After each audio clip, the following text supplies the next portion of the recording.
actually seen for, I don't know, 8, maybe even 10 years. This is a car that was essentially one of the ones we did fairly thoroughly back in the years of old.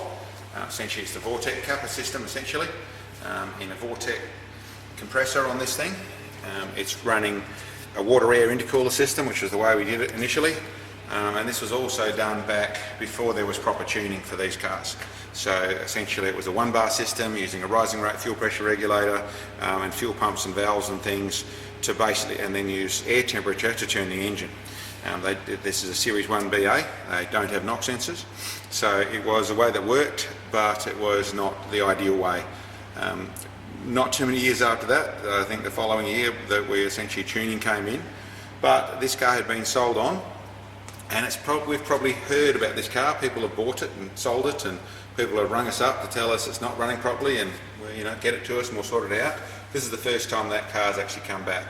Now, it was bad enough that it wasn't even hardly running. We had to change quite a few things to make it all work properly. Essentially it had a broken wire in its map sensor, but then there's all the other bits and pieces. This owner wants to do it properly, so we've gone through and now updated the system to a 2-bar tune. So it's a full tune with 2-bar map sensor, a larger set of injectors, it gets rid of the rising rate fuel pressure regulator, just uses the extra fuel pump, and then a proper tune in the thing. So we've also done plugs and done a little bit of sorting out otherwise, with a little bit of modifying the throttle body to stop the air pipe from blowing off, and basically to sort it out. But the car is basically as it was. It does have a set of forged pistons and HPM rods, but otherwise it's a standard engine. And over here on the graph, previously it was making 540 horsepower at the tyres.